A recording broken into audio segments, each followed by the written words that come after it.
Hello, my name is Sarah Dillon, and this documentary is focusing on the functions of eye behavior.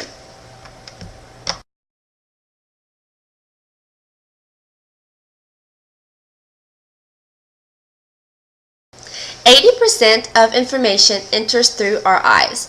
Our first initial contact through our eyes could be also described as our love, hate, attachment, insult, avoidance, control, and approach.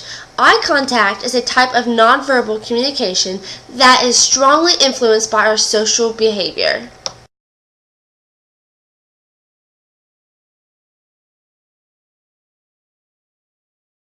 Eye contact can indicate how interested a person is in the communication that's taking place. A person's direction of gaze is important. For example, the one-sided look is a glance or a gaze directed towards someone, and this action is reciprocated. There is a gaze aversion, which is an intentional act, and it signals that you are not interested in the conversation.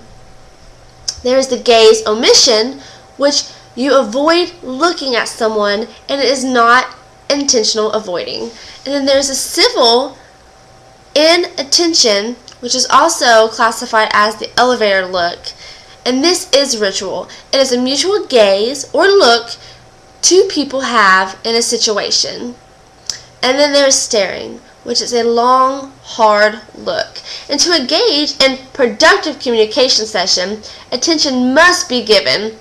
Looking away often demonstrates a lack of involvement in the conversation.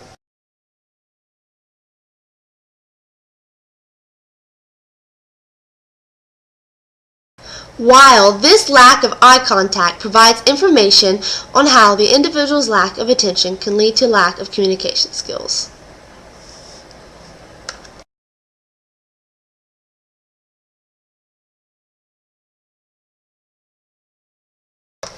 Now I'm going to look into the nature of relationships. The lower status, the lower SES people are gazing at higher status. The higher status do not see need to monitor the lower status. Lower status people see the need to look and monitor the higher status. The amount of look indicates how much you like someone.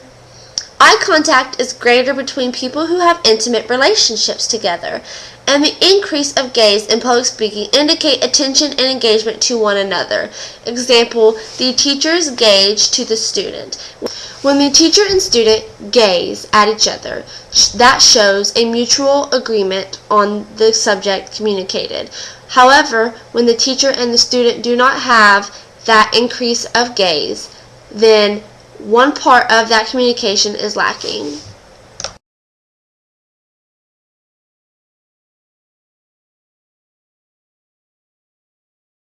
I chose my documentary on eye contact because it is so important to me in my everyday life. And it is important because we may not always be aware of what our eye contact is portraying to other people. What we see and what we do is always interpreted different by someone else. When people sit and ponder about the functions of the eye, people generally associate it with vision and how well you can see. However, what most people don't understand is that the function of the eye goes beyond that. Your eye movement is crucial in the process of nonverbal communication. What you don't say, your eyes will. You can tell a lot about a person just based on their eye movement. For example, you can tell whether or not a person is lying just based on the way they move their eyes. That is nonverbal communication. You can understand what they are meaning without them saying it themselves. Your eye movements can give away a lot of secrets about you. For example, your crush. Maybe you don't want them to know, maybe you do, but your eyes can tell the whole story. Maybe you are not verbally telling people that you like that person, but your eyes are telling a whole nother story. Be aware of what your eyes do and what they can do for future reference. In conclusion, there are 4 types of eye contact functions. The first is to monitor feedback. For example, you need to show interest that you understand something that is being communicated to you. The second is eye contact helps us to compensate for the physical distance at hand. The third function helps us signal a conversation turn and establish a relationship, while the fourth function helps us know when to avoid eye contact at all costs. Remember, in order to be a competent communicator, you must know every aspect that comes along with it.